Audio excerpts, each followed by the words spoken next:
이 시간 여러분 프로그램에 패널 토의로 되어 있는데 이제 월요일부터 오늘 오전까지 했던 내용들을 좀 돌아보고 정리하면서 특별히 이제 복음과 복음 신학 관련해서 좀 정돈이라고 할까, 1차적으로 우리들의 마음속에 약간 정돈하는 그런 시간이 되리라고 생각이 되고, 또 패널 토의에는 좀 더 예리하고 날카로운 질문과 그것에 대한 좀 더 통찰력 있는 대답이 생각지 못한 방식으로 나올 수 있기 때문에 저도 굉장히 설레고 기대가 됩니다. 특별히 오늘 사실 제가 이제 오전에 여기서 우리 스타디 모임을 여기서 하게 됐어요. 제가 여기 있는 바람에 우리 큰 형님들께서 여기까지 와주셨는데, 그 중에 저희 스타디 그룹의 그 좌장 역할을 하시는 우리 정민영 선교사님, 제가 개인적으로 너무나 존경하는 한국 선교계의 뿐만 아니라 한국 기독교계의 저는 자랑이라고 생각하는데, 정민성 선생님께서 저희 이제 모임에 주로 이제 공부 인도를 해주시는데 제가 너무 많이 항상 배우고 있고, 작년 12월 말로 이제 위클리프 부총재 이제 은퇴하시고 지금은 후배 선교사들이랑 각 곳에 이제 교회들 돌아보는 사역을 계속 하고 계시는데요. 오신 김에 좀 무례하게 무리해서 우리 노진산 목사님과 함께 밀어붙여서 부탁을 드렸는데, 또 노진산 목사님이랑도 또 미국에서 자주 이렇게 만나고 하는 관계이시기 때문에 흔쾌히 이렇게 응해 주셨어요. 사실 저희로서는 너무나 특별한 시간이고, 그래서 노진산 목사님, 또 이인호 목사님, 정명성 기사님 중심으로 대답이 되면 참 최상의 대답이 되겠다는 생각이 들어서 굉장히 기대가 됩니다. 저도 좀 많이 배울 수 있는 그런 시간이 되리라고 생각이 되고요. 잠시 이인호 목사님 기도해 주시고 시작할까요? 네. 하나님 아버지의 이 시간 질의응답을 통해서 저희들이 궁금한 것을 묻고 또 대답하며 우리의 부족한 부분들이 채워지고, 또 주님의 우리를 이곳으로 부르신 뜻을 헤아려 깨달을 수 있는 시간 될 수 있도록 도와주시고, 또 패널로 세워주신 저희들에게 지혜를 주사 또 잘 대답하며 함께 대화할 수 있도록 도와주시옵소서. 예수님 이름으로 기도하옵나이다. 아멘. 여러분이 아까 질문해 주신 것을 이렇게 프린트해서 저에게 건네 주셨는데, 한번 대략 보니까 질문이 참 좋다, 질문하신 분들이 참 이렇게 좋은 질문을 해주셨다는 생각이 듭니다. 이걸 중심으로 좀 성실하게 대답하는 시간이 됐으면 좋겠는데요. 첫 번째, 저에게 넘겨준 그대로 순서를 따라서 하겠는데, 복음과 복음 뒤에 신학을 붙인 것의 차이. 복음을 공부하고 복음에 대해서 이제 강의를 했는데, 그 다음에 복음 신학이라고 해서 신학을 붙인 것의 차이를 잘 모르겠다고 하는데, 복음에 왜 복음 신학을 붙였는가 하는 부분에 대한 질문이에요. 그리고 복음이 모든 것을 해석하는 기준이 된다는 것인지요? 라고 1차적인 해석을 해주셨어요. 거기에 대해서 마이크 잡으신 노진산 목사님께서 답해 주실 수 있을까요? 사실은 저도 잘 모르겠는데요. 제 생각에는 제일 처음에 질문이 복음주의와 왜 사용하지 않았는가.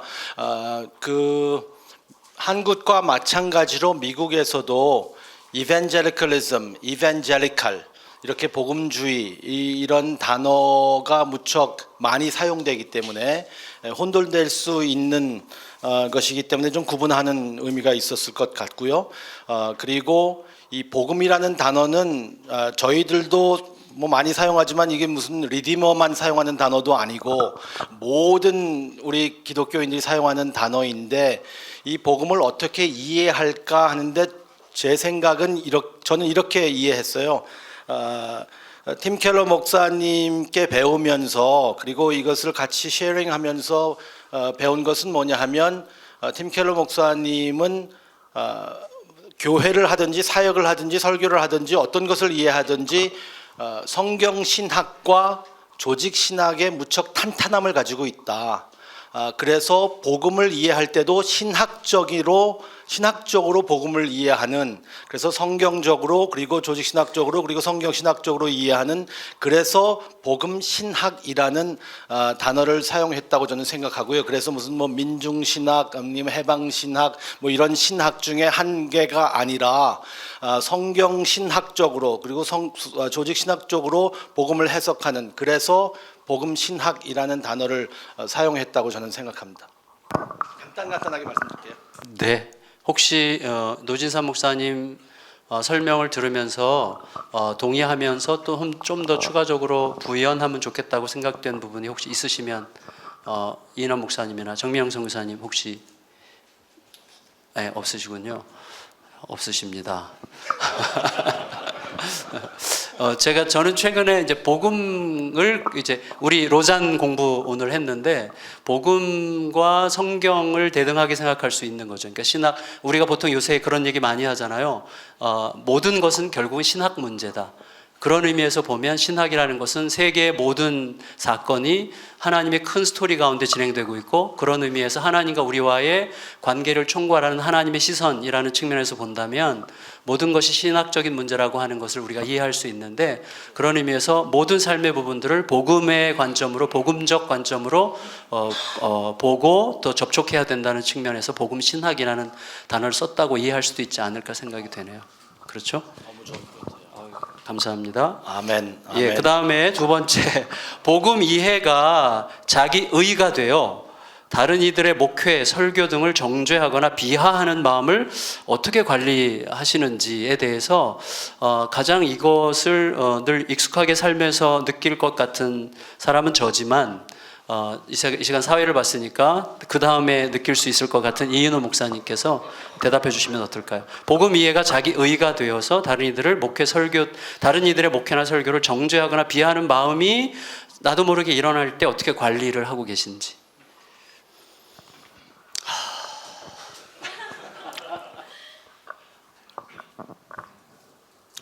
그런 마음이 이제 첫째로는 부목사님들 설교 들을 때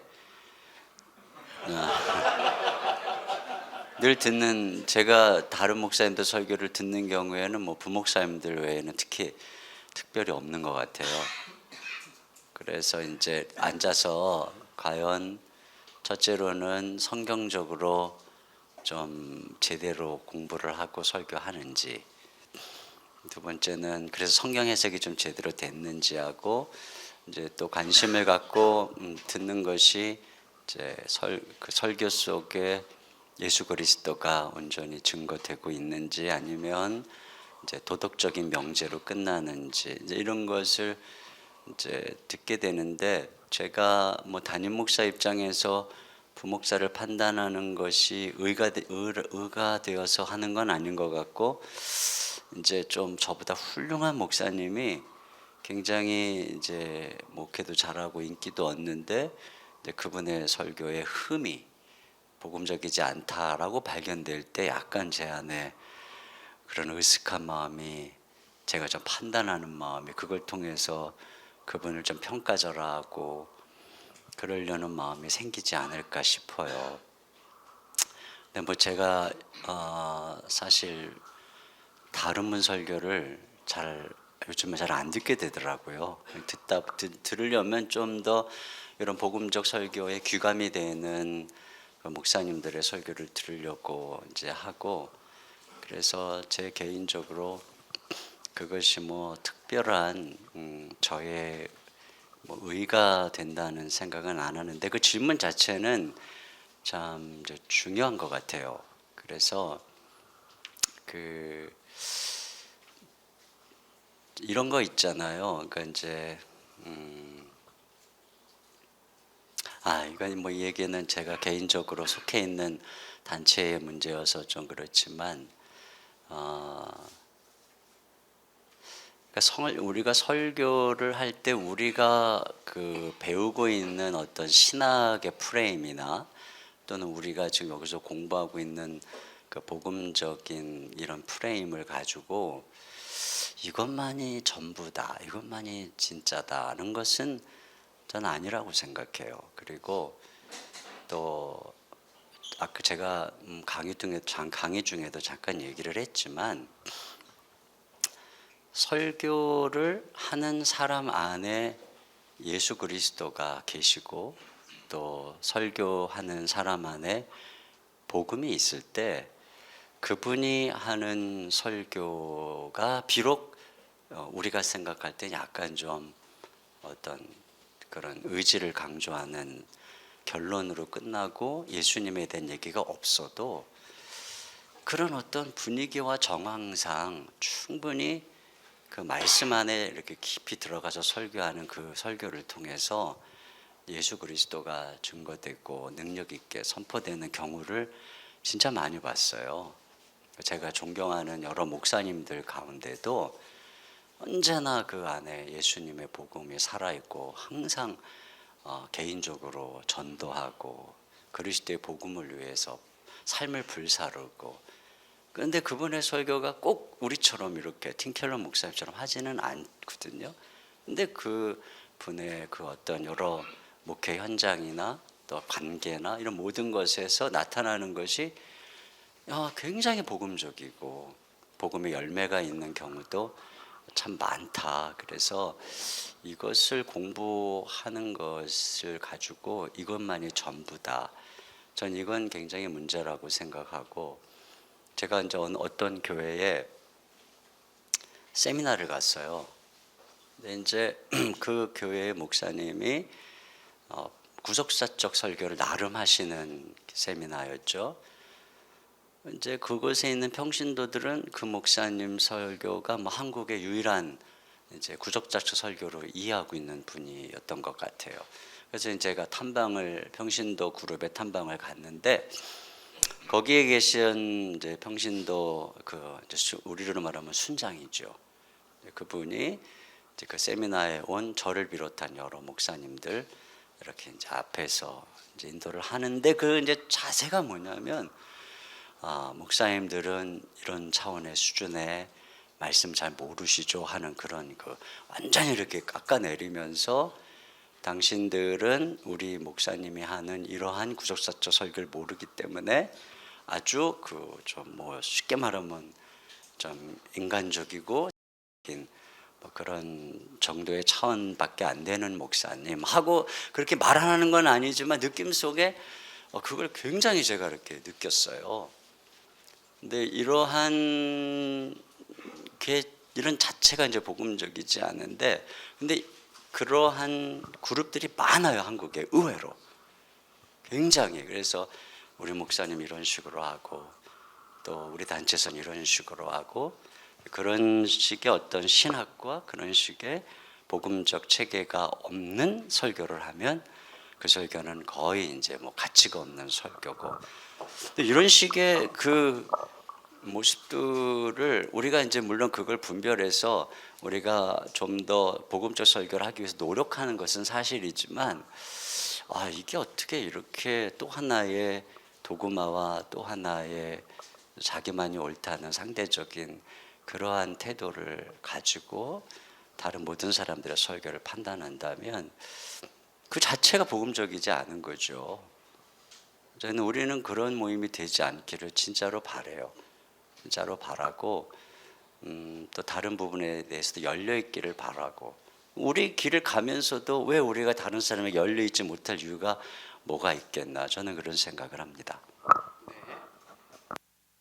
제 생각에는 이 시간에 정명성 의사님 말씀을 좀 들어보면 좋겠는데, 사실은 지금 이인호 목사님이 답변하신 것과 관련된 질문들이 좀 이게 제일 많아요. 그래서 지금 또 하나는 뭐냐면, 아까 복음 이해가 자기 의의가 되어 다른 이들의 목회 설교 등을 정죄하거나 비하하는 마음을 어떻게 관리하냐는 질문이었는데, 또 비슷한 게 하나 있는데, 명백히 복음적이지 못한 일부 목회자 행태에 대해 비판의 목소리를 내는 것이 맞나요? 아니면 침묵하며 기도만 하는 것이 낫나요?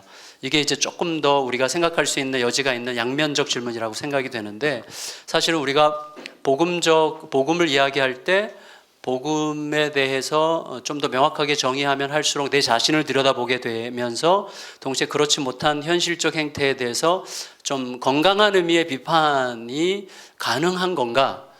혹은 아예 비판하지 말고 내 길만 가야 되는 건가? 이런 식의 약간 딜레마에 빠질 수도 있을 것 같아요. 속에서부터 울분이 일어나는 경우들 있잖아요. 그래서 사회적으로 교회를 한꺼번에 상당히 마치 교회를 온 세상 앞에 이렇게 매우 부정적으로 전시하듯이 만드는 그런 이야기들에 대해서도 우리는 가만히 있어야 되는 건 아니지 않는가라는 생각도 할 수 있다고 생각이 되는데, 그런 의미에서 가장 좀 명확하게 얘기해 주실 수 있지 않을까라는 생각을 하면서, 정민영 선교사님께서 보실 때 한국의 목회자들의 복음에 대한 이해가 이런 면에서 좀 더 이랬으면 좋겠다, 혹은 정민영 선교사님이 한국의 우리 목회자들이 가졌으면 좋겠다고 생각하는 복음에 대한 생각과, 그다음에 복음을 가진 자로서 세상을, 또 다른 목회자들을, 다른 교회들을 어떤 시선으로 바라보는 게 더 합당할 거라고 생각하시는지, 좀 이런 부분에 대해서 선교사님의 입장을 좀 얘기해 주실 수 있으면 좋을 것 같습니다.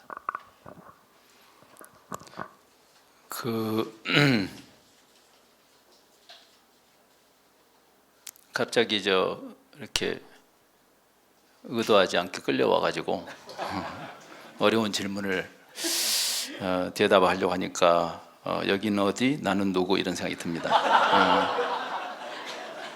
저는 사실 복장을 보시면 알지만 놀러 왔는데 이렇게 머리 아픈 질문을. 근데 사실 제가 이렇게 질문을 들으면서 흥미로운 생각이 들었어요. 복음과 자기의가 어떻게 병행할 수 있을까? 복음이라는 것 자체가 은혜인데, 하나님의 복음이란 방식이 일반적으로 우리들이 종교가 이해하는 자기의하고 반대되는 개념이잖아요. 그래서 로마서 11장에 이스라엘을 향한 바울의 그 아픈 마음이, 그들이 종교적으로 열심히 있지만 하나님의 의를 모르고 자기 의를 세웠다는 그런 표현을, 두 가지를 대조시키지 않습니까? 그래서 일반적으로 우리가 종교적으로 열심을 내는 자기 의하고 복음은 정반대 개념이죠. 그래서 복음이 자기 의가 된다는 그 자체가 굉장히 이상한 현실이죠, 사실은. 그나마 우리 복음 이해 자체가 잘못되어 있는 것이고, 우리가 복음을 어떻게 이해하느냐에 이제 근본적인 질문하고 맞닿아 있는 현상이 아닐까, 그런 생각을 저는 했어요.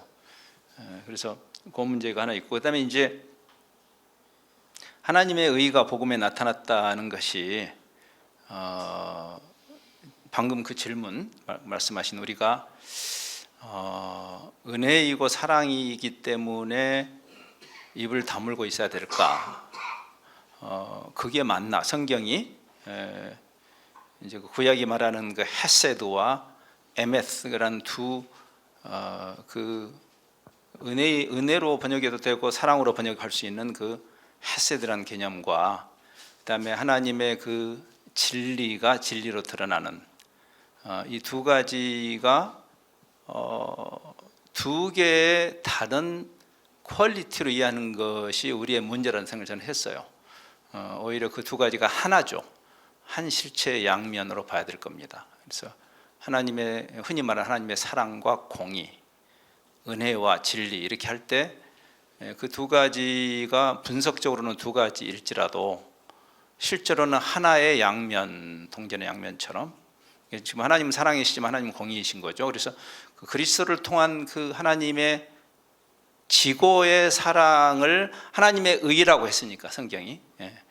그러니까 십자가 사건이 전적으로 은혜인데 거기에는 하나님의 사랑이 궁극적으로 성취된 자리이기도 하고, 또 하나님의 공의가 궁극적으로 성취된, 하나님의 공의 부분을 뺐다면 뭐 주님이 죽으실 이유는 없었을 테니까. 그래서 이제 그 통합적 이해를 우리가 그리스도인으로서, 그 은혜 안에 있는 자로서 불완전한 세상에 살아갈 때 그 전적인 은혜와 사랑을 받은 우리가 70번씩 7번씩이라도 용서하고 끌어안을 수 있어야 되고, 한편으로는 그러나 하나님의 그 사랑은 공의와 반대되는 개념이 아니고 공의를 구현하는 사랑이기 때문에 저는 모든 개혁의 원리는 사랑 안에서 참말을 하는 것이라고 믿어요. 사랑하는 자가 참말할 수 있는 자격이 있죠. 또 뒤집어 말하면 제가 이제 그 얀 후스의 그 개혁 운동에 굉장히 관심이 많이 있어서 600년 전이죠. 우리가 500년 전의 개혁자들 얘기하지만, 근데 얀 후스의 그 개혁 이제 그 동유럽 교회들이 냉전이 끝나면서 저희가 하는 성경 번역 사역에 이렇게 참여할 때 제가 동유럽을 많이 갔었습니다. 그 당시에. 근데 얀 후스의 동상을 이렇게 보면 그 동상 앞에 체코말로 이렇게 얀 후스가 늘 하던 말이 거기 기록되어 있는데, 제가 지나가는 행인에게 물어봤어요. 저 개혁자가 늘 하던 저 좌우명이 뭐냐고 그랬더니 저게 늘 후스가 하던 말이래요. 근데 그걸 번역을 해주는데 서로 사랑하라, 그리고 서로에게 진리를 요구하라. 지금 우리가 사랑을 빙자해서 옳지 않은 것에서 입을 다무는 것은 사랑이 아니에요. 사실은 성경이 말하는 사랑은 아니죠. 또 물론 그 반대도 마찬가지입니다. 공의를 주장하면서 찬바람 쌩쌩 부는 것도 성경적이지 않죠. 사랑 안에서 참말을 할 수 있겠는가? 왜냐하면 그게 복음이니까. 복음이 우리를 그렇게 원수 되었을 때 그리스도라는 어마어마한 대가를 지불하고 하신 것인가? 저는 만일 우리가 저는 우리가 흔히 사랑이란 말을 쓰지만 실제로는 공의가 배제된 한국인의 정이 한국 교회를 다스리고 있다고 저는 생각합니다. 솔직히. 그래서 우리가 말은 항상 사랑이라고 그러지만 사실은 공의가 없는 정은 그것은 덕이 아니고 저는 악이라는 생각을 많이 하고요. 그래서 우리가 남이가 하는 거 거기 넘어가야 된다고 보고, 그래서 사랑하기 때문에 터프 러브를 하는, 하기 어려운 이야기를 할 수 있는, 그러나 사랑을 가지고 저는 가장 그것을 구현할 수 있는 예가 가정이라고 보거든요. 그러니까 가정에서 나는 우리 아이들이 이제는 다 성인이고 우리 뭐 아들은 40이 됐지만 제 아들이 성인인 것을 제가 존중하지만, 그러나 그 아이가 잘못 옳지 않은 일을 하면 저는 지금도 아비로서 꾸중을 할 겁니다. 그렇죠? 그건 사랑하기 때문에 꾸중하는 거죠. 그거는 교회가, 그리스도의 몸된 교회가, 그래서 그런 일을 했던 분들이 개혁을 한 거죠. 결국은 그 후스가 그랬고 위클리프가 그랬고 500년 전에 우리 개혁자들이 그 역할을 했다고 저는 믿습니다. 사실은 여기에 이제 명쾌하고 또 그 안에서도 복잡함이 있을 것 같아요. 우리 각자의 삶에서는 그러니까 어디까지 내가 이게 진짜 사랑으로 비판하고 있는 건지, 아니면 이게 공의, 아니면 진짜로 내 자기 의와 공로 의식과 자기 옳음을 입증하기 위해서 말하려고 하는 건지, 그 사이에 어마어마한 비율의 스펙트럼이 있을 수 있기 때문에 그 부분은 그런 의미에서 공동체적 어떤 접근이 필요하겠다는 생각도 한편으로 들어요. 네, 두 마디 하셔도 됩니다. 그 선교사님 하신 말씀에 100% 공감하고요. 근데 목회적으로 약간 아주 좀 짧지만 좀 단순한 그 팁을 좀 드리자면, 이 스펙트럼이 있으니까 평소에 성격상 비판적이고 너무 진리에 가까운 분들은 조금 자제하시고, 그리고 평소에 좀 소극적이고 그리고 조용하고 그냥 기도해야지 하는 분들은 좀 소리를 내시는, 그런 식으로 좀 자기 자신과 싸우는, 그래서 자기의 우상이 어떤 것인가를 깨달으면서 그것과 좀 스트러글링이 있는 그런 모습으로 해서 좀 밸런스를 같이, 사랑과 공의가 같이 가야 되니까요. 분명히 한쪽으로 치우쳐 있거든요.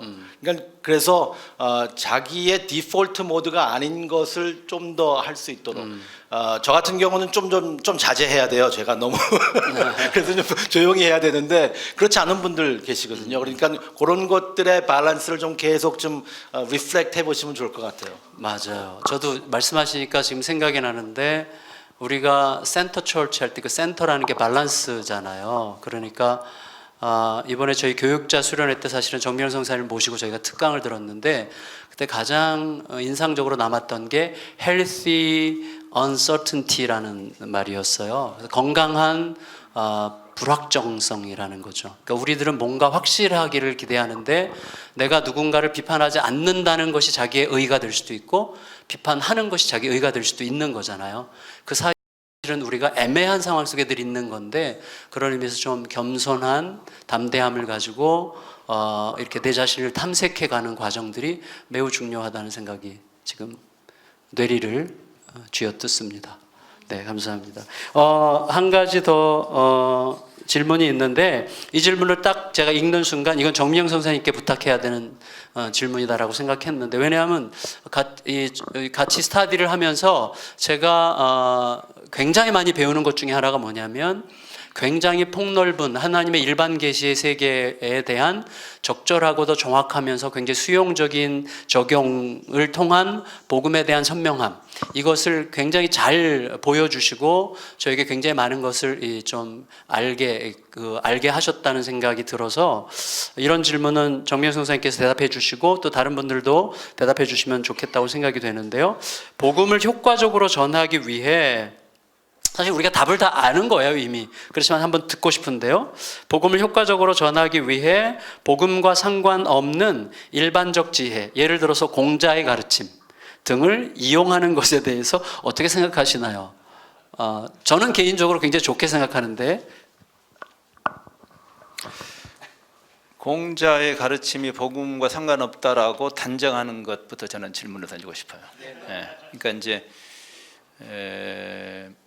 공자님도 하나님이 만드신 분이고, 그래서 저는 인간의 존엄성은 기독교인이 됐기 때문에 존엄해지는 것이라고 믿지 않습니다. 하나님의 형상으로 만드셨기 때문에 그 사람이 무슬림의 뭐 요즘 흔히 말하는 동성애자든 공산주의자든 무슬림이든 우리가 처부숴야 할 대상은 아니죠. 그것은 세상의 논리고요.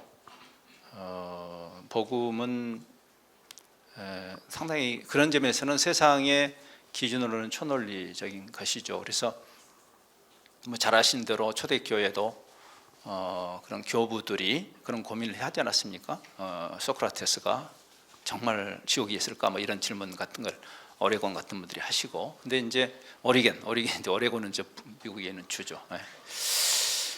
근데 저는 이제 우리가 공자나 또는 다른 그 소위 지혜자들을 통과해서 진리로 가는 하나의 그 계단으로 쓸 수 없다라고 생각하게 된 그런 역사가 저는 좀 안타깝습니다, 솔직히. 왜냐하면은 하나님의 그 일반 은총의 영역에 대해서 우리가 이분법적으로 신학과 인문학이 결별을 해버린 그 결과 중에 하나라고 저는 생각하고요. 그래서 철저하게 이분법적으로 저쪽에는 아무것도 없다고 생각하는, 근데 하나님이 만드신 피조 세계 안에 알만한 것이 충분히 많이 있는 것을 성경도 이야기하지 않습니까? 그래서 거기서부터 출발하는 것을 두려워할 필요 없고 오히려 훨씬 그게 중요하죠. 오히려 지금 교회가 너무나 이렇게 편을 갈라놓고 그쪽에는 선한 것이 아무것도 없다라고 하는, 우리가 은혜의 관점에서는 그 말을 할 수 있어요. 공로로 어느 누구도 구원받을 수 없기 때문에. 그것은 기독교라는 제도권 안에서도 마찬가지예요. 교회가 제 아무리 발버둥을 쳐도 교회가 구원을 줄 수는 없죠. 교회가 기독교나 교회가 진리가 아니라 예수님이 진리이기 때문에. 그래서 어떤 시대나 기독교든 제도교회든 어떤 시대든 in the making, 뭐 theology도 마찬가지고, 우리가 겸허해야 할 수밖에 없는 이유는 the theology, 이 메타 theology는 아직 없기 때문이죠, 사실은. 그러니까 우리가 그러면 전혀 아무것도 없는 신학을 없으란 말이 아니라 그 건강한 신학을 위해서 지금 계속 가고 있기 때문에 그런 점에서 겸허할 수밖에 없고, 그 과정에서 하나님이 만드신 피조 세계 전체가 뭐 구약성도 이야기하잖아요. 성경 아닌 것도 하나님을 찬양한다고, 피조 세계가. 그러면 그거는 이단적인 말이 아니잖아요. 그래서 오히려 공자님이든 뭐 소크라테스든 그들이 그 인간의 어떤 깊은 심연에서 자기의 양심에 대해서 진지하게 고민하는 사람들의 그 지혜 말에 많은 우리가 소위 징검다리를 놓을 수 있는 그런 많은 것들이 있고, 실제로 우리가 그런 점에서는 복음을 전한다는 것은 소통이기 때문에 그들의 그런 정신세계나 문화나 현장에 대한 깊은 성찰이 있으면, 이게 왜 CD to CD겠어요? 이 레포메이션 자체가 신앙의 자리를 성당으로부터 도시로 끌어내린 운동 아닙니까? 그래서 in the world, 우리가 세상에서 벗어나 있는 우리를 다시 세상 속으로 데리고 들어간 운동이 레포메이션이기도 하고, 그러면 우리가 theology를 이해해야 되지만 anthropology를 이해하지 못하면 소통이 안 되는 거죠, 사실은. 하나님을 알아야 되고 사람을 알아야 되고, 진정한 인간론은 진정한 신론에서 또 나오는 거예요. 왜? 우리가 하나님의 형상으로 창조를 받았으니까. 이 두 사이의 교감에 대한 깊은 이해가 있어야 되고, 그 노력을 해야 되고, 그런데 이제 우리가 그 신학과 인본주의가 결별하고 철저하게 바리새적인 어떤 종교 활동으로서의 학문으로 가버렸기 때문에, 저는 오히려 지금 교회가 세상하고 소리를 지를수록 소통이 더 안 되는, 저게 소통을 제가 서울역 아파트 때 내가 정말 힘들어요. 이 사람들이 소통을 하겠다는 건지 불통을 하겠다는지 알 수 없는, 그게 무슨 소통이에요? 일방적으로 소리 지르는 게. 사실은 소통의 이슈잖아요. 뭐 지금 하나님이 인간으로 오셨을까? 그러니까 그런 깊은 이해를 한다면, 우리가 하나님을 아직 알지 못하는 그분들, 바울이 아레오바고에서 히랍의 그 잡신들을 섬기는 것들을 우리 지금 한국의 보수신학의 기준으로 보면 저것들을 다 내쳐야 될 그 대상을 향해서 그들의 그 진리를 향한 열심을, 그 안에 물론 진리는 없지만 그러나 그것을 존중하고 그것을 스태핑 스톤으로 하나님을 소개하는 그런 일을 하는 것처럼, 우리가 어떤 철학이나 어떠한 사고방식에 갇혀있는 사람들도 다 긍휼히 여겨야 할 대상이고, 그들의 그 눈높이에서부터 출발하지 않으면 안 되기 때문에, 저는 훨씬 더 지금 우리가 많이 학습도 해야 되고, 그들의 그 자리, 눈높이를 향해서 가려고 하는 노력을 해야 된다고 생각합니다. 너무 장황하게 말씀 죄송합니다. 아니요, 너무 맛있는 이야기였던 것 같고요. 제가 볼 때 가끔씩 어떨 때는 교회보다 세상을 더 사랑하는 것처럼 보이는 노진산 목사님은 대답을 적절하게 잘 하실 수 있을 것 같은데, 한 말씀 해주시면 어떻게 생각하세요? 저는 아멘이고요. 우리가 설교할 때 복음 조각 찾잖아요. 그렇듯이 우리가 세상에서 소통할 때 예수님을 모르는 분들을 보면서 하나님의 형상 조각을 찾아가야 된다고 생각해요. 정말 우린 모두 다 전적으로 타락했지만 그럼에도 하나님의 형상으로 만들어졌기 때문에, 우리 선교사님 말씀하신 것처럼 모두 다 하나님이 만드신 하나님의 형상대로 만들어서 그 형상의 조각을 찾아가면 저희들이 서로 배울 게 무척 많죠.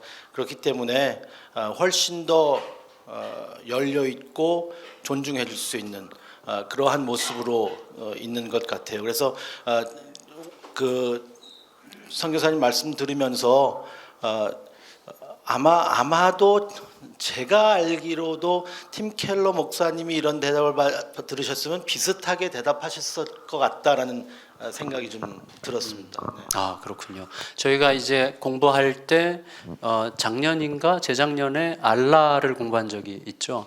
그래서 미로슬랍 볼프가 쓴 알라라는 책에서 볼프 같은 경우는 이슬람의 하나님과 우리 개신교의 하나님 사이의 어떤 공통점과 그 하나님이 같은 하나님일 가능성에 대해서 우리한테 사실 생각하게 하는 부분인데, 사실 이해하려고, 저 같은 경우는 이해하려고 굉장히 애를 써야만, 그러니까 저는 일단 책을 읽을 때 일단 이분이 어떤 눈으로 썼는지를 그분 입장에서 이해하려고 하여튼 애를 쓰면서 이제 읽어보려고 하는 편인데, 약간은 느껴졌지만 아직은 제가 충분히 왜냐하면 내 안에 있는 그 기본에 깔려 있는 신학적 전제들이나 저의 성향이나 내 소속이나 여러 가지 것들이 작동해서 힘들었지만 한번 이해해보고 싶은 마음 이런 게 있었는데 그때 그 전체 선교사님들과의 대화에서는 상당히 제가 많이 느끼고 배우게 됐던 것 같아요. 근데 지금 노희산 목사님께서 모든 사람에게서 하나님의 형상 조각을 찾으려고 하는 노력이 우리 목회자들에게 누구보다 중요하고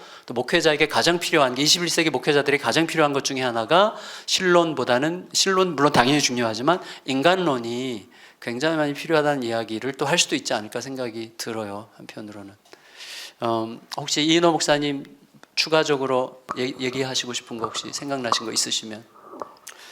다 긍정적으로 말씀하시니까 네. 저는 지금 하신 말씀에 100% 공감하고요. 일반 은총의 원리를 이해하는 것이 하나님의 부요하심과 광대하심을 당연히 더 알게 되는 과정이라고 생각을 해요. 근데 이 질문이 왜 나왔을까 생각해 보니까 우리가 복음으로 나아가는 즉 믿음으로 주님만 바라보게 하는 것을 방해하는 가장 큰 방해물이 죄보다는 내가 선을 행하고 인간이 스스로 자기 의를 주장하는 그런 측면이라고 이야기하다 보니까 그러면 우리가 인간 안에 있는 아름다운 것들을 이야기하는 것이 비복음적일까라는 그런 생각이 나왔을 것 같아요. 그래서 제가 생각은 그래요. 지금 말씀하신 것처럼 인간 안에 또 그리스도인 밖에 있는 모든 아름다운 것들도 모두 일반 은총 아래서 하나님의 선물이고 하나님의 형상의 한 부분이라고 하는 것을 공감하면서도 특별 은총과의 차이인 방향의 문제죠. 그것이 자기 의의 도구가 되는 것인지 아니면 그것을 통해서 하나님을 찬양하는 것인지.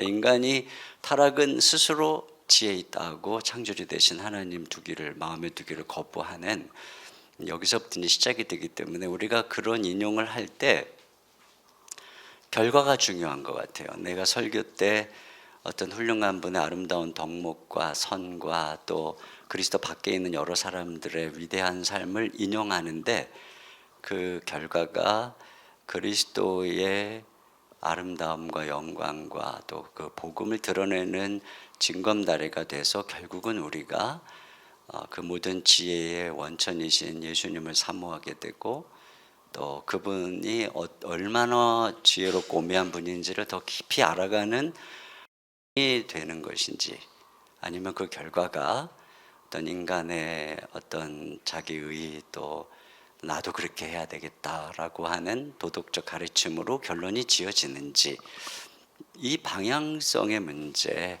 그래서 있잖아요. 구조냐 방향이냐. 화란의 법철학자 도에빌트가 그런 얘기를 했죠. 그러니까 창조 세계의 구조, 모든 것의 구조는 타락하지 않았다는 거죠. 가정, 마음, 인간, 창조 세계. 이게 전부 다 썩어질 것 아니란 말이에요. 근데 방향이 철저히 타락했다. 이런 관점에서 이해한다면 방향의 문제로 이해하면 쉽지 않겠나 저는 그렇게 생각합니다. 아유, 고맙습니다. 대단히 감사합니다. 이번에 혹시 여러분 중간에 굉장히 궁금해진 게 있으면 나중에 시간에 여분이 조금 있으면 질문을 직접적으로 여기서 받아서 답변하는 시간을 갖도록 이렇게 했으면 좋겠고요. 이제 몇 개 질문이 더 남았는데 개척 후에 지역적인 성장을 이루지 못하는 교회들을 어떻게 관리하고 도울 수 있는가요? 라고 했는데 이거는 지금 CTCK에 대한 질문이겠죠? 개척 후 지역적인 성장을 이루지 못하는 교회들을 어떻게 관리하고 도울 수 있는 건가요?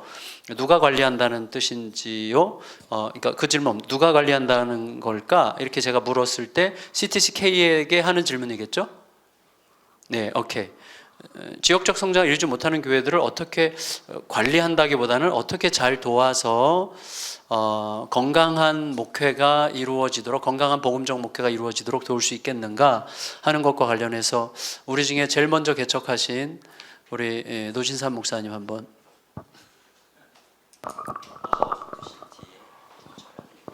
네. 저희들 시티 투 시티를 통해서 교회를 개척하는 그런 그 프로세스를 보면 그 어세스멘트나 아니면은 이런 훈련이나 그리고 또 코칭이나 이런 뭐 또 이런 그 재정적인 도움이나 이런 그 사역들이 같이 이루어져서 이제 그 교회 개척을 하는 것을 많이 돕기를 원하고 있는데요. 뉴욕 같은 경우에서는 그리고 다른 나라 같은 그 지역에서는 이런 시스템이 많이 갖춰진 편이에요. 그리고 저는 이제 장로교회에 속해 있는데 장로교회에 속해 있기 때문에 교회 개척을 하는 것을 그리고 관리하는 것 그리고 어카운티빌리티를 갖는 것은 시티 투 시티가 아니라 저희 노회예요. 그래서 노회에서 이제 그런 일들을 저희들이 하고 있고 그리고 성장하지 못할 때에 왜 성장하지 못할까 하는 것들을 저희들이 그 생각을 그 좀 해봐야 되겠죠. 그래서 여러 가지 이유들이 있을 텐데 그 센터 처치에 팀 캐럴 목사님이 쓰신 센터 처치의 그 인트로덕션 서론 파트가 저는 무척 중요하다고 생각해요. 그 서론 파트에서 theological vision을 이야기하는데 거기에 성공주의 그리고 충성주의 뭐 이런 식으로 해요. 그랬고 successfulness and faithfulness. 그래갖고 충성만 하면 된다 아니면 여기서는 성공을 해야 된다라고 80년대 교회 성장론으로 나가는 한 익스트림이 있는가 하면 이쪽에 또 뭐 헨리 나웬이나 뭐 이런데 그 영향을 받은 분들을 통하여서 그래도 우리의 묵상과 우리의 경건과 그래서 아주 충성스럽게 한 영혼이라도 귀하게 여기는 이러한 것들을 이야기하면서 팀 켈러 목사님이 성공주의와 충성주의를 컨트라스트하지 않고 또 다른 하나를 제시하는 게 fruitfulness, 열매를 맺는 건데 그 열매를 맺는 거에 관해서 이제 인격적인 열매 저희들이 그 리디머에서 인큐베이터 코र्स라고 하는 것이 있는데 거기에 팀 켈러 목사님이 쓰신 아티클들이 몇백 개가 있어요. 그 중에 저희들이 다 생각하면서 가장 이것이 중요하다라고 생각하던 아티클이 뭐냐 하면 목회와 성품이라는 글이에요. 모두 저희들이 그렇게 선정했어요. 저희들 그 트레이닝 하는 사람들이 목회와 성품이라는 아티클이 제일 중요하다. 팀 켈러 목사님도 그렇게 말씀하신 적이 있으셨고 그래서 이 목회와 성품에 대해서 이야기하면서 그분이 그 책에도 그 아티클에도 그렇게 나와 있고 서론에도 나와 있는 거 뭐냐 하면 어떤 것 때문에 우리가 열매를 맺지 못할까 라는 것들을 몇 가지를 나열하고 있어요. 예를 들면 우리의 교만 아니면 우리의 게으름 뭐 아니면 우리의 무슨 뭐 위선 뭐 이런 것들을 쭉 하면서 그거에 대해서 설명을 하고 있거든요. 그러니까 그런 것들을 저희들이 좀 그 살펴볼 이유는 꼭 있을 것 같고 그리고 성품뿐만 아니라 그 열매를 교회의 성장 교회의 이 숫자적으로도 저희들은 무시할 수 없다라는 걸 저희들이 생각하는 거죠. 그냥 성장주의로 가는 것이 아니라 정말 우리 교회를 통하여서 주변에서 사람들이 회심을 하고 있느냐, 세례를 주고 있느냐 교회가 세례 주고 있고 회심이 돼가고 있느냐라는 질문을 늘 해야 되거든요. 그렇다면 그렇게 안 될 때 어떻게 할까요? 한국에서는 어떻게 하는지 이제 이인호 목사님께 한번 대답을 한번 들어보겠습니다. 근데 사실 얘기하시겠어요?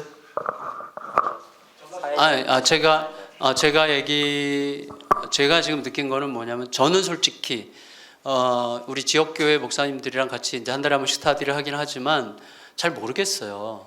그러니까 왜냐하면 돕는다는 게 도대체 내가 도울 자격이 있는 건지 또 돕는다는 게 어떤 형태로 도와야 되는 건지, 그 성장한다, 성장하지 않는다를 어떻게 평가할 수 있는 건지, 사실 그런 면에서 굉장히 불확실하기 때문에 잘 모르겠고, 또 현실적으로는 소위 말하는 지목회하기에 바쁘다든지 우리 자체 부디 개척하기도 바쁘다든지 이런 쪽의 생각에 솔직히 그런 생각을 그렇게 깊이 있게 할 수 있다고 생각하지 못해요.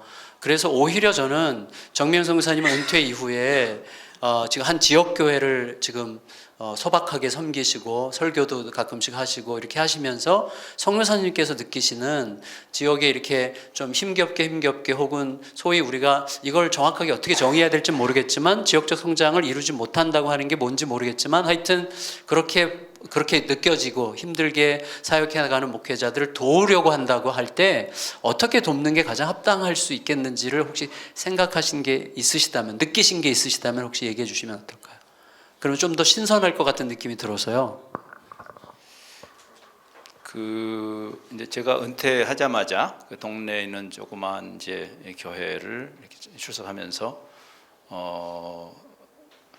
제 개인적으로는 이제 공동체에 속하고 싶은 열망 때문에 의도적으로 너무 크지 않은 교회를 택했고, 그 다음에 이제 동시에 훌륭하기까지는 안 해도 하나님의 말씀에 대해서 성실하게 준비하는 그런 목회자가 사역하는 곳을 찾아서 이제 그리고 멀지 않은 곳, 구경꾼이 되지 않기 위해서, 그래서 이제 우리 동네에서 찾았어요, 한 교회를. 그래서 참 아이러니죠. 교회가 그렇게 많은데 그 교회를 찾기까지 시간이 많이 걸렸다는 것이. 근데 그건 제 교만일 수도 있고. 근데 아무튼 근데 이제 그 목회자하고 많은 대화를 하고 있습니다. 또 이제 그런 이렇게 우리가 335 모여가지고 그런 그 교회 그리스도의 몸된 영광스러운 일이죠. 교회를 섬기는 일 자체가 특권인데. 혹시 이런 대화가 도움이 되셨을지는 모르겠어요. 최근에 어떤 세팅에서 이제 이런 이야기를 했는데, 보통 이제 아까 말한 그 80년대 한참 뭐 기성을 떨던 그 교회 성장학 같은 이제 그런 그 흐름이 우선 성경적으로 신학적으로 건강한 것인가라는 그 평가가 필요하고, 이제 그게 팀 켈러가 말한 성공주의 쪽으로 이제 치중되는 문제가 있고, 그러나 또 한편으로는 우리가 그런 이야기 하잖아요. 교회가 단순히 기관, 오르가니제이션이 아니고 그리스도의 몸, 유기체, 살아있는 유기체라면 성장해야 되는 거 아니냐. 근데 이제 거기에 우리가 이제 많은 그 대화를 했어요. 근데 성장이라는 말보다는 성숙이라는 말이 더 맞지 않을까라는 그 대화가 있었어요. 그러니까 성장과 성숙을 두 가지를 이제 정량적, 정성적 관점으로 이렇게 이야기하기도 하지만, 사실 엄밀히 말하면 살아있는 생물체가 성장한다라는 것이 전제되어 있잖아요, 교회 성장하기 위해서는. 근데 그 선언이 맞나 하는 거예요. 그래서 이제 성숙한다라는 말을 하는 게 맞는 것 같고, 성숙의 단계에 특별히 처음에 그 작은 그 물체가 어느 정도의 매스를 형성하는 그 크리티컬 매스라고 이제 그런 말을 쓰죠.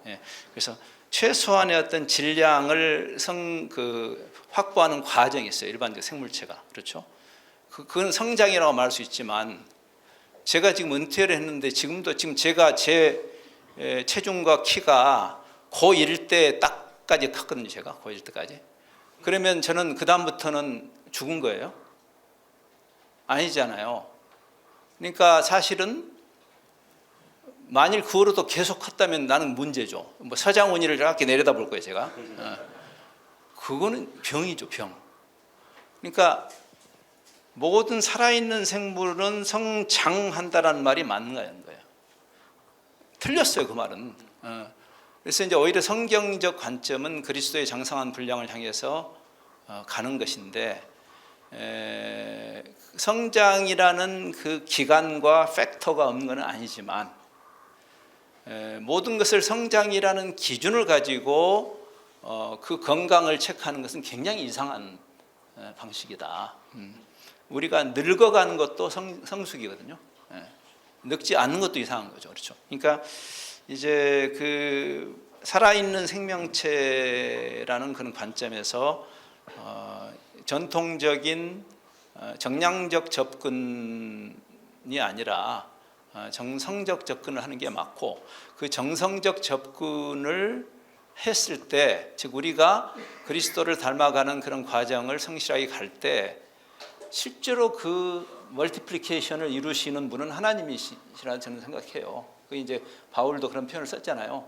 자기가 농사 비유에 나는 심었고 아볼로는 물을 주었다, 농사 비유인데, 근데 하나님이 잘하게 하셨다라는 말 속에, 또는 뭐 누룩의 비유 같은 누룩의 그런 그 반죽에 누룩이 들어갔는데 복창 터진 이야기죠. 누룩이 들어갔는데 들어간 누룩하고 안 들어간 반죽하고 아무 차이가 없으니까 오랜 기간 동안 그래서 어떻다는 거냐라고 우리가 성장주의적으로 또는 성공주의적으로 이거를 자꾸 캐묻기 시작하면 굉장히 어려운 이야기가 되는 거죠.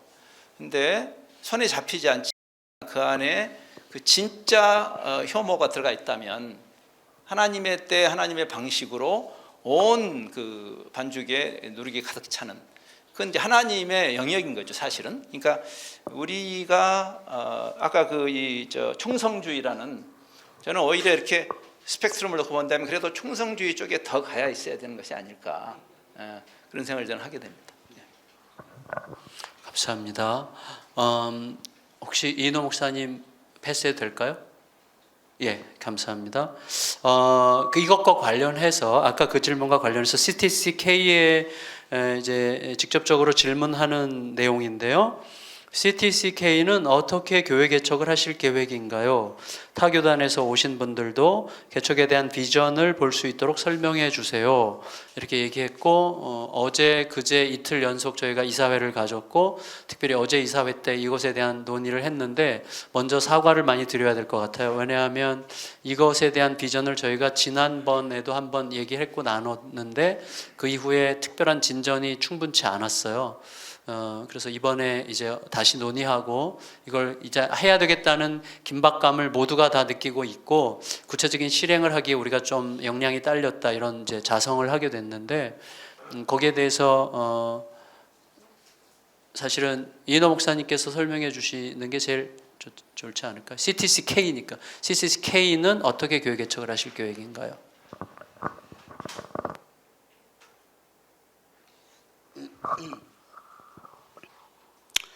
그러니까 지금 초점은 이제 저희들이 여기 계신 분들 중에 보면은 이제 그 교회의 분립 개척을 통해서 이제 이렇게 함께 하시는 분들도 계세요. 근데 또 어떤 분들은 이제 혼자서 맨 땅에 헤딩하는 분들도 계시고, 또 어떤 분들은 교회 분립 개척을 준비하고 계신 분도 있고, 또 전혀 이제 개척을 생각하면 이제 아무런 어떤 암담한 그런 상황에 계신 분들이 많죠.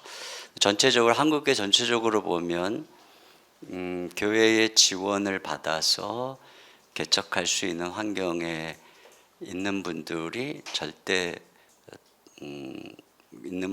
소수죠. 그러니까 맨 땅에 헤딩해야 되는 분들이 대부분이라고 할 수 있는 것 같아요.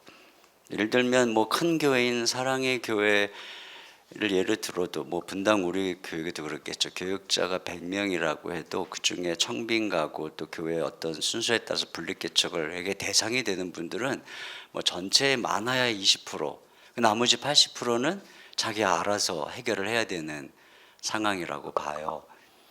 그러니까 이제 저희들 지금 문제 초점은 바로 그런 분들일 거라고 봅니다. 그런 분들에 대해서 시티2 시티코리아는 어떤 해답과 또 계획을 가지고 있는가 하는 것이죠.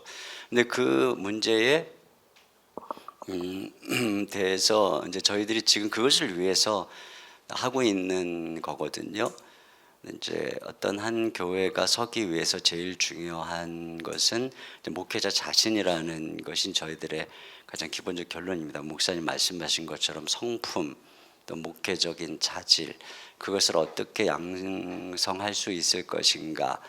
근데 그것을 위해서 우리가 이런 GCM 세미나도 하고, 또 이제 보다 더 심도 있는 여러 가지 훈련도 하고 코칭도 하고 평가도 하고 뭐 이렇게 이제 하게 된다고 생각을 합니다. 그러니까 또 한 가지가 이제 바로 목회 환경적인 문제예요. 그러니까 이게 뭐 좋은 사람이 준비되어 있는데 이제 결론적으로는 이제 재정적인 문제인 거죠. 건물을 얻어야 되고 여러 가지 이제 하드웨어가 필요하죠. 근데 그것이 없이 지금 환경적으로 어려운 시대라고 생각해요. 예전에는 뭐 천막만 쳐도 사람들이 몰려왔다 이런 얘기 하는데 실제로는 그 시대에는 그 사람들이 정말 천막 같은 데서 살았어요. 그러니까 천막이나 반지하 같은 데 가도 불편하지 않았어요. 근데 요즘에 뭐 혼자서 부부가 뭐 50평, 60평에 사는 분들이 태반이고 그런 공간감이 자기 혼자 20, 30평 이상의 공간을 누리다가 예배당 반지하에 냄새도 이상하고 거기 20, 30평 예배당에 가서 아무리 믿음이 좋아도 이게 자기가 이렇게 자라온 환경이 지금은 그러기 때문에 어려운 거거든요.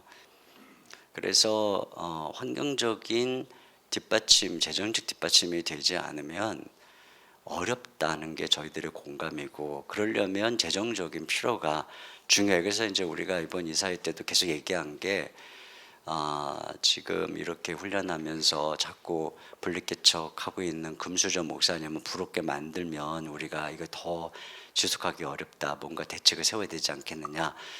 그래서 지금 저희가 빨리 법인화를 하고 각 교회에 저희 뭐 이사교회부터 시작해서 사업을 하시는 분들이나 또 일반 평신도들 중에도 이러한 뜻을 알면 그런 사업가들 중에 기업가들 중에 또 도네이션 할 수 있는 분들이 있다고 봐요. 그래서 그런 것을 빨리 오픈을 하고 우리 이사장님께서 어제 공약을 말씀하셨어요. 본인이 이제 올해 내년까지 이사장을 하는 그 과정에서 30억을 모금을 해보시겠다고. 그 맞죠? 그게 아니라 앞으로 5년 내로 5년 내로 30억을 할 수 있는 기초를 놓겠다 그랬어요. 네. 목사님 어제 회개하시고 녹음을 했어야 됐는데 실제 금액은 30만 원이에요. 30만. 네, 물론 근데 저는 뭐 목사님께서 그런 말씀이 현실적으로 뭐 가능하든 불가능하든 이런 그 비전들을 가지고 한번 해보자고 하시는 것이 굉장히 감사했고요. 그래서 이제 구체적으로 이제 돈을 이제 펀드를 만들어서 그래서 이제 저희들 안에 이제 훈련된 목사님들을 저희들이 이제 이렇게 수료하신 분들 중에 우리가 평가 어세스먼트를 하고 그래서 이제 그런 분들을 이제 선정해서 재정적으로 얼마든지 좀 지원을 하고 그분이 예를 들어서 뭐 이제 뭐 저희 교회가 속해 있는 용인 뭐 수원 쪽으로 이제 교회를 개척한다 그러면 이제 그 지역에 있는 교회들 저희 교회를 비롯해서 그 교회들이 이제 이런 뜻을 함께 품을 수 있는 성도들을 보내드리는 거죠. 그러니까 이제 저는 이게 어떻게 가능하다고 보냐면 우리 교회의 분리개척을 위해서 이제 계속 성도들이 따라가야 되는 것을 단지 우리 교회 오래 있었던 목사님을 따라가라는 측면보다는 계속적으로 우리 시티 투 시티 코리아의 이 비전 그리고 우리 한 교회가 커는 것이 중요한 것이 아니고 함께 이제 큰 숲을 이루고 도시를 변화시키기 위해서 생태계를 만들어가야 된다는 측면에서 이제 계속적으로 이런 분리개척을 해나가고 있기 때문에 그게 꼭 우리 교회 목사님에 될 이유는 없는 거죠. 그리고 이것에 대해서 저희 같은 경우는 장로님들하고 이미 공감을 했어요. 그래서 사실은 장로님들 중에 이제 한 분을 이제 작년에 이미 그 얘기는 아직 실행은 못했는데 지역에 있는 건전한 교회를 지원할 수 있는 그런 부서를 좀 만들어서 우리가 할 수 있으면 해보자. 근데 그것도 되게 어렵더라고요. 우리 노회 안에서 그런 목사님들을 지원해 보려고 사실은 제가 몇몇 분을 만나서 이제 케어를 하려고 해봤는데 같은 시찰 안에 있는 분들임에도 불구하고 그리고 그분들이 굉장히 어려워요. 교회를 하다가 결국은 이제 가정에서 목회를 하고 있는 그런 상황인데도 불구하고 제가 3번인가 만나고 나서 포기했어요. 왜냐하면 그분들이 만날 제가 이제 아무 내색 없이 만날 때마다 저를 가르치려고 그러더라고요. 그러니까 저한테 계속 조언하고 왕년에 뭐 자기가 경험한 얘기 계속 해주면서 물론 저도 배워야 되지만 이게 내가 섣불리 하는 게 아니구나. 그래서 중요한 게 같은 스피릿을 가진 분들을 만나는 게 참 중요하구나. 저는 제자훈련하는 목사 입장에서 함께 제자훈련 목회를 하는 목사님을 만나는 게 이게 굉장히 말이 통하고, 근데 그런 면에서 함께 이 CTC의 이제 이 복음적 교회의 비전을 갖고 또 그런 생태계의 어떤 그 비전을 가진 목사님들을 만나면 이런 분들이 굉장히 저는 일단 이제로 귀하다고 생각해요. 이렇게 준비된 분이 너무 귀하고, 그럼 우리들이 그런 분들을 귀하게 여기고, 이런 분들이 그냥 꽃만 피우다가 사그러지지 않도록 이제 저희 선배된 입장에서 이제 이렇게 후원하고, 이것들이 진행이 되면 저희는 저희 집 지역뿐 아니고 모든 지역에 있는 목사님들 또 이사들뿐 아니라 여기에 함께 훈련받는 분들이 한 분이라도 보내고 한 가정이라도 보내고, 꼭 그분이 평생 가서 하지 않아도 뭐 1년이든 뭐 2년이든 하다 힘들면 체인지를 하시더라도 어떻게 해서라도 서로 이렇게 돕는 방법을 세울 수 있다고 봐요. 그렇게 해서 진행을 하고, 궁극적으로 우리 시티2시티 코리아가 지향하고 있는 것은 도시의 변화고 생태계죠. 그러니까 어떤 교회가 어렵다면 이유는 세 가지라고요. 하나는 목회자 자신의 문제고, 또 하나는 목회자 자신은 어느 정도 준비되어 있는데 환경적으로 지원이 안 되는 문제고, 또 하나는 목회자 자신도 괜찮고 환경적으로도 괜찮은데 이 지금 한국 교회가 전체적으로 이 생태계가 메말라가기 때문에, 또는 주변에 막 대형 교회가 막 다 뭐 휩쓸어가고 뭐 그래서 이런 어떤 구조적인 어려운 문제가 같이 있다고 보거든요. 그래서 저는 이 세 가지 문제를 동시에 해결하려고 하는 게 우리 시티2시티 운동이라고 생각해요. 그래서 하나하나의 교회가 서가고 분립개척도 하고 그러면서 생태계를 만들어서 잃어버린 이 산성화된, 그래서 숲이 점점 이게 파괴돼 가고 있는 한국교회 토양을 바꿔가자. 이게 이제 큰 그림이에요. 근데 이런 얘기 하면은 너무 이제 먼 얘기고, 어쨌든 제일 중요한 얘기는 저희들이 빨리 재정적으로 좀 모아서 이제 이것들을 한 단계서부터 시작을 하려고 하고 있는 것이 저희들의 갖고 있는 꿈입니다. 네, 이게 굉장히 중요한 얘기해 주셨는데, 일단 재정적으로 모금되는 게 유일한 개척 지원의 길은 아니지만 굉장히 중요한 길이기 때문에 그 부분을 좀 신경 쓰려고 하고요.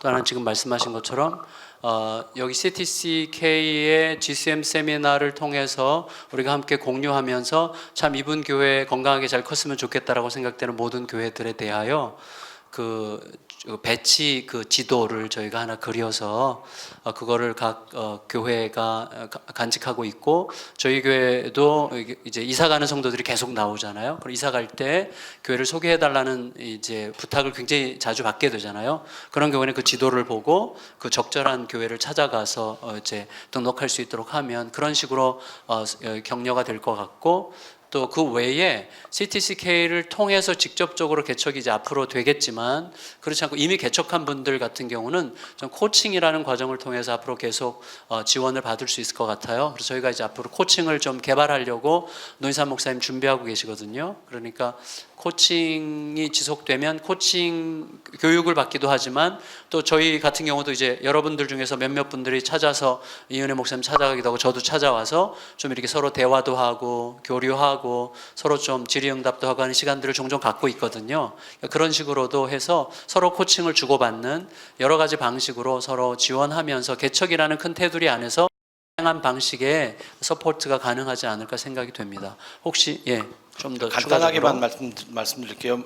기존 교회의 목사님들께 오히려 해당되는 말씀일 것 같은데, 짧게 말씀드리면 그 미국의 어느 한 주에 아주 큰 교회가 그 지역에 있는 큰 한인 교회가 지역에 있는 한인 교회를 돕기 위해서 그 교회 사람들 불러서 뭐 행사도 하고 여러 가지 이렇게 했어요. 그랬는데 그 지역에 있는 그 건강하고 작은 교회 목사님들이 굉장히 힘들어했대요. 왜냐하면 나중에 그분들이 다 큰 교회로 다 갔대요. 그래서 제가 그 얘기를 듣고 그 교회에 관계된 분에게 그렇게 얘기했어요. 지역교회 주기기로 굉장히 탁월한 그 스트래티지를 가지고 있군요. 제가 그렇게 했어요. 그러니까 좋은 마음으로 했지만 그 개척교회, 건강한 작은 개척교회를 돕기 위해서는 지역교회보다는 그 지역보다는 다른 곳에 있는 교회들을 돕는 것이 좋을 것 같아요. 돕고 그리고 지원적 그 재정으로도 그 사람은 뭐 갈 수 없지만 그리고 그 동네에서 오는 사람들이 그쪽으로 갈 수 있도록 이렇게 할 수는 있으니까 그 바로 가까이 있는 좀 그런 것 같고 또 하나는 한국에 있는 교회에 개척하시는 분들의 얘기를 들을 때 맨 땅의 헤딩이라는 얘기를 많이 하는데 맨 땅의 헤딩이 어떤 의미인지는 잘 모르겠는데요. 미국에서는 교회 개척을 할 때 우리 목사님 말씀하시면 교회 개척자와 상황 아니면 도시, 지역 이게 무척 중요한데 교회 개척을 할 때 어떤 사람들은 그 팀 없이 솔로로 개척하기를 원하는 순 개척자 그리고 순 목회자 이제 개척 그 트레이닝 시즌이 됐을 때 이제 제가 더 말씀드리겠지만 어떤 사람들은 어디서 분립 개척 뭐 이런 것보다 내가 한번 해보겠다라는 성향으로 하는 사람들이 있어요. 그리고 미국에는 그런 사람들 무척 많아요. 그리고 그렇게 하겠다 그러고 그리고 분립개척 싫다 그래요. 왜냐하면 뭐 간섭받고 이런 거 싫고 자기가 비전을 가지고 이렇게 해보고 싶다. 그런데 하자마자 그냥 사인 간판 갈아놓고 예배드리는 것이 아니라 한 명씩 성경 공부를 런치팀을 모으는 거예요. 그 동네. 그 시간을 1년을 기간을 두는 거잖아요. 그래갖고 그 동네 그 지역에 들어가고 한 명씩 만나서 이야기하고 하면서 한 1년 정도 성경 공부를 해갖고 한 10명 정도 이렇게 모여서 같이 성경 공부를 하거나 기도회를 하거나 아니면 무슨 뭐 책 읽기를 하거나 이런 그룹으로 인해서 교회 개척을 시작하는 그런 개척자들이 꽤 많이 있어요. 그렇기 때문에 그거를 맨 땅의 해당이라고 한국에서는 디파인한지 모르겠지만 그런 그룹도 있고 아니면은 런치 팀이 꼭 있어야 되는 분들도 있어요. 성향에 따라서 지역에 따라서. 그렇기 때문에 이것이 더 좋고 저것이 더 나쁘다는 것보다는 개척자의 성향 그리고 지역의 성향을 잘 고려해 보면 처음에 개척할 때 좋을 것 같고 그런 것들을 분별해주고 하는 것들이 또 CTCK가 할 일들이에요. 어떻게 이 일을 도와줄 수 있고 당신들이 그게 이제 어세스먼트 프로세스로 이제 일어나는 거죠. 그렇죠. 코칭하고. 예, 맞습니다. 감사합니다. 이제 마지막 두 가지 질문인데 팀 켈러의 교회론이 알고 싶습니다는 이따 끝나고 그 전재훈 목사님이 센터 철치 요약할 거잖아요. 그걸 통해서 좀 굉장히 클리어하게 이해하실 수 있을 것 같고 팀 켈러의 복음 설교를 들을 때 적용에 대한 강조가 약하다고 느껴지는데 액션이 적용이 좀 더 보강되어야 하지 않을까요? 라고 하는 질문에 대해서 그래서 제가 저는 정명수 선생님께 마지막에 뭘 여쭤보려고 그랬냐면요. 선교사님이 한국교회를 보고 한국교회 지금 젊은 세대 목회자들을 볼 때 선교사님 입장에서 그리고 평생 하나님께서 선교사님을 매우 특별하게 이렇게 전 세계를 보게 하는 관점을 형성시켜 주셨다고 생각이 되는데 그런 관점에서 볼 때 한국교회 30, 40대 목회자들에게 정말 가장 절실하게 필요하다고 느껴지면서 하고 싶은 말씀이 있으면 좀 당부 말씀을 해드리고 싶었거든요. 저는 그 질문이 더 필요하다고 생각하고 그 질문하신 분 나중에 제가 아주 그러게. 상세하게 말씀드릴게요. 저를 꼭 오케이. 찾아와 주세요. 예, 적용 부족은 끝나고 식사 시간에 노진사 목사님랑 식사하시고 지금 충분히 시간 조금 더 가도 되죠? 할렐루야. 자, 우리 정미성 교사님 한번 꼭 좀 부탁드려요. 예. 아니 근데 그 두 가지가 저는 서로 연관된다고 생각을 했어요 방금. 왜냐면은 아마 우리 모두가 그 실용주의적 사고의 피해자들이라는 생각을 해요. 그래서 교회 성장 이론도 그 중에 하나인데, 그러니까 인풋을 이렇게 하면 이렇게 결과가 나온다 하는 식의. 그리고 이제 많은 그동안의 세미나나 워크숍이 모르겠어요. 이제 CTC는 그렇게 안 할 거라고 생각하지만 제가 아는 팀 켈러는 그렇게 하는 분은 아니니까. 그러나 이렇게 하면 약발이 있다 하는 그런 그 실용주의적 접근이 우리에게 너무 익숙하죠. 세미나를 해도. 그래서 결론은 스텝 1, 2, 3를 하면 이런 결과가 나올 거다. 근데 이제 그런 것이 성경적인 가르침일까 근본적으로. 여러분이 예수님의 그러니까 저는 복음 사역 자체가 이게 선교든 목회든 기본적으로 복창 터지는 일이라고 생각해요. 왜냐하면은 예수님의 그 가르침을 보시면 진짜 예수님 정말 어떻게 보면 예수님도 고난도 당하셨지만 예수님도 참 그 스승됨을 쉽게 하셨어요. 왜냐하면은 뭔 질문을 하면은 대답을 안 하시고 너는 어떻게 생각하느냐? 복창 터지는 이야기냐. 그게 질문을 내가 했는데 왜 나한테 다시 물으시냐고. 그게 이제 예수님의 방식인데, 그러니까 단답형으로 우리가 해법을 탁 깨닫고 돌아갈 수 있게 해주시기보다는 고민하게 하시는 건데, 왜 제가 그 얘기를 왜 하냐면, 저도 그 생각을 바꾸는데 시간이 많이 걸렸고요. 제 스스로도. 제가 선교, 여러분 이제 뭐 교회도 그렇지만 선교 단체만큼 그 행동주의적, 그리고 바로 결과를 수치로 내지 않으면은 막 압박감을 느끼는 단체도 드물잖아요. 근데 그 안에서 많은 이제 소위 그 흑역사를 경험했는데, 이제 아까 그 질문으로 와서 적용이라는 것이 필요하지만, 저는 저도 한동안은 좋은 설교는 많은 적용을 주는 거라고 생각했어요. 근데 지금은 생각이 바뀌었습니다. 적용을 할 사람은 말씀을 보고 깨달은 자기의 숙제지, 목회자가 씹어줘야 되는 건 아니거든요. 그 프린시플이 나에게 어떻게 적용돼야 될까, 그거는 목사가 비즈니스 하는 사람도 아니고 목사가 셀러리맨도 아니고 어떻게 그걸 도와주겠어요. 근데 작년에 그 팀 켈러가 한국을 작년에 방문했죠. 금년에 방문하기 전에 그 제가 지금 그 소스를 좀 찾고 있는데, 제가 그때 우연히 아마 그 크리스천니티 데이였던 것 같아요.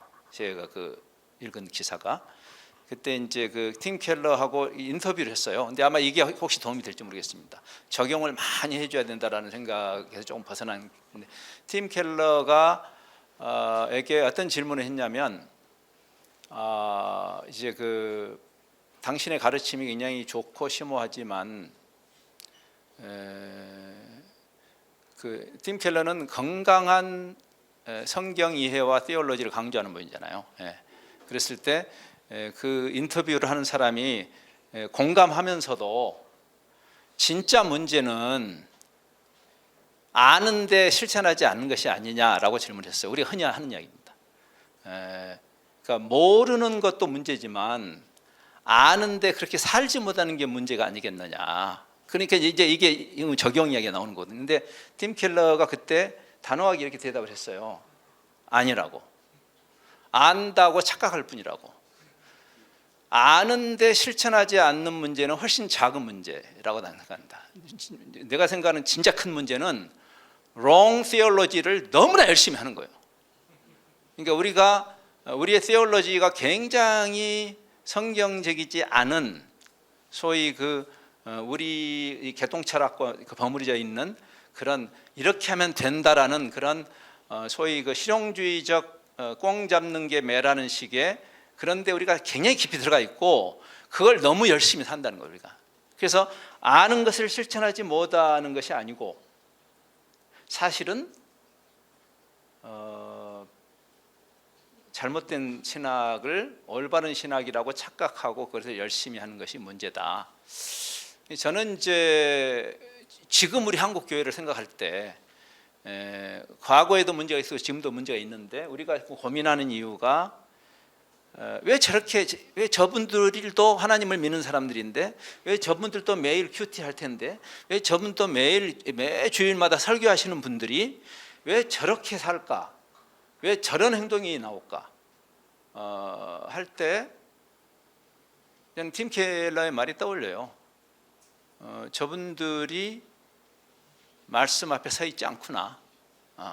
아는데 못하는 게 아니라 굉장히 wrong theology가 우리를 완전히 휘어잡고 있는 거구나. 다시 솔라 스크립투라라는 구호와 함께 다시 말씀으로 돌아가지 않으면, 사실은 깨달은 자들은 방법을 생각해내죠. 그 성경적 원리가 자기를 치면요, 그거를 실행하지 않기가 난 더 어려운 것 같아요. 진짜 그거는 그렇게 안 되기는 어렵죠. 그래서 오히려 좀 그런 제안을 드리고, 이런 자리가 약간 뜬구름 잡는 같은 자리처럼 보일지라도 저는 뜬구름을 더 많이 잡아야 된다고 생각해요. 왜냐하면 예수님의 가르침을 다시 한번 묵상해 보면 아까 말씀드린 것처럼 복창 터지는 뜬구름 잡는 이야기, 뭐 산상수훈 같은 거 보세요. 그러니까 어떻게 하라는 겁니까? 이게 굉장히 모호하지 않은데, 그 자기 안에 그 패러다임의 그 전환이 일어나지 않았는데 뭘 이렇게 스텝 1, 2, 3를 가르치는 건 그건 탈무드죠. 탈무드. 우리가 탈무드를 만들어야 되는 것이 아니고 하나님의 말씀을 총체적으로 이해하는 그런 깊은 그 깨달음 속으로 들어가야 되는 일이라고 생각합니다. 그래서 저도 제가 살려고 북클럽을 열심히 하는 겁니다. 그 말씀으로 대신하시는 건가요? 아니면 대신 끝나셨어요? 예, 혹시 질문, 나 이 시간에 정민수 선생님 가시기 전에 꼭 질문해야 되겠다, 이인호 목사님께 꼭 질문을 이 자리에서 좀 했으면 좋겠다라고 생각하시는 분 계시면 끝나고 하시고 이 시간에 우리 정병선 목사님 오신 김에 기도해 주시고 가셔요.